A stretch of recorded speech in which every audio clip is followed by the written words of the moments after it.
இது ஒரு அழகான இயற்கை எழில் சூழ்ந்த கிராமம். இந்த கிராமத்தில் வந்து நிறைய மக்கள் வாழ்ந்துட்டு இருக்காங்க. அதே கிராமத்தில் வந்து ஒரு மிகப்பெரிய செல்வந்தர் வாழ்ந்துகிட்டு இருக்காரு.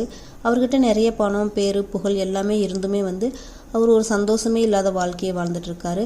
அதை நினச்சி அவர் யோசிச்சுக்கிட்டு இருக்காரு, என்னடா நம்மகிட்ட எல்லாமே இருக்கு ஆனால் நமக்கு சந்தோஷமே இல்லையே அப்படின்னு சொல்லி அவர் யோசிச்சுட்டு இருக்கும்போது அந்த ஊருக்கு ஒரு துறவி வர்றாரு.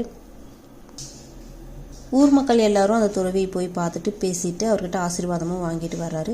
இந்த விஷயத்தை கேள்விப்படுற செல்வந்தரும் நம்மளும் போய் அந்த துறவியை பார்த்துட்டு வரலாம், நம்மளோட கஷ்டங்களை சொல்லலாம் அவர்கிட்ட அப்படின்னு சொல்லிட்டு இந்த செல்வந்தரும் போய் அந்த துறவியை பார்க்குறாரு.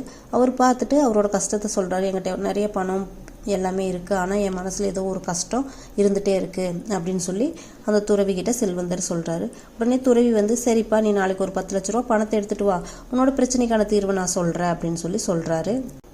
சரின்னு போன செல்வந்தர் அடுத்த நாள் காலையில் 10 லட்ச ரூபா பணத்தை எடுத்துகிட்டு துறவி வந்து பார்க்குறாரு. துறவிகிட்ட அந்த 10 லட்ச ரூபா பணத்தையும் கொடுக்குறாரு. அந்த 10 லட்ச ரூபா பணத்தை வாங்கின துறவி, சரிப்பா, நீ ஒரு 10 நிமிஷம் கண்ணை மூடி தியானம் பண்ணு அப்படின்னு சொல்கிறாரு. செல்வந்தரும் பணத்தை கொடுத்துட்டு ஒரு 10 நிமிஷம் கண்ணை மூடி அமைதியாக உட்கார்றாரு. உடனே துறவி அந்த பணத்தை எடுத்துகிட்டு ஓடிடுறாரு. ஓடி கொஞ்சம் அந்த 2-3 தெரு எல்லாமே தள்ளி ஒரு காட்டுப்பகுதியில் போய் மறைஞ்சிருந்துக்கிறாரு. கண்ணை திறந்து பார்க்குற செல்வந்தருக்கு ஒரே அதிர்ச்சி. என்னடா நம்ம பணத்தையும் காணோம், துறவியும் காணோம் அப்படின்னு சொல்லி எல்லா இடத்துலையும் தேடுறாரு. தெருவுக்குள்ளே வந்து பார்த்து மக்கள்கிட்ட கேட்கும்போது, துறவி இந்த வழியாக தான் ஓடிட்டாரு உங்கள் பணத்தை எடுத்துகிட்டு அப்படின்னு சொல்கிறாரு. உடனே செல்வந்தர் அதிர்ச்சியாகி, ஐயோ நம்ம பணம் போச்சு அப்படின்னு சொல்லி ரொம்ப கவலையாகிறாரு. சரி, நம்ம ஒரு இடத்துல உட்காந்து அமைதியாக உட்காந்துருக்கலாம், என்ன நடக்குதுன்னு பார்க்கலாம் அப்படின்னு சொல்லிட்டு செல்வந்தர் அமைதியாக உட்காந்துருக்காரு. பொழுதும் போயிடுது, நைட் ஆயிடுது. துறவி ரிட்டன் வர்றாரு பணத்தை எடுத்துக்கிட்டு. செல்வந்தர்கிட்ட வந்து பேசுகிறாரு. செல்வந்தர் உடனே கேட்குறாரு, ஏன் என் பணத்தை எடுத்துகிட்டு ஓடுனீங்க அப்படின்னு சொல்லிட்டு. துறவி கேட்குறாரு, நீ காலையில் பணத்தை கொண்டு வந்து என்கிட்ட கொடுத்தியில்ல, அப்போ மனசில் மகிழ்ச்சி இருந்ததா அப்படின்னு சொல்லி கேட்குறாரு. இல்லை அப்படின்னு சொல்கிறாரு. நான் பணத்தை எடுத்துகிட்டு ஓடிட்டேன்ல, அப்போ உங்கள்கிட்ட மகிழ்ச்சி இருந்ததா அப்படின்னு கேட்குறாரு. அப்போவும் இல்லை அப்படின்னு சொல்கிறாரு.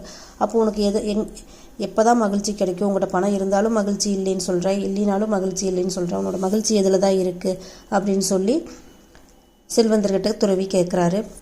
செல்வந்தர் உடனே யோசிக்கிறாரு, எங்கிட்ட இருக்கிற பணத்தினாலேயோ பேருனாலேயோ புகழ்னாலேயோ எனக்கு வந்து மகிழ்ச்சி இல்லைங்கிறத நான் வந்து உணர்ந்துட்டேன். நான் வந்து பிறருக்கு உதவி செய்யணும், உதவி செய்யும்போது அவங்களோட முகத்தில் வர மகிழ்ச்சி தான் எனக்கு மகிழ்ச்சியை தருங்கிறத நான் உணர்ந்துட்டேன். நான் இனிமேல் எங்கிட்ட இருக்கிற செல்வத்தை வச்சு எல்லாத்துக்கும் நான் உதவி பண்ணுவேன். எனக்கு புரிய வச்சதுக்கு ரொம்ப நன்றி அப்படின்னு சொல்லிட்டு முனிவர்கிட்ட ஆசீர்வாதம் பண்ணிவிட்டு நன்றி சொல்லிட்டு கிளம்பிடுறாரு. அதுக்கப்புறம் அவர் நிறைய உதவிகள் எல்லாமே எல்லாத்துக்கும் செய்கிறாரு.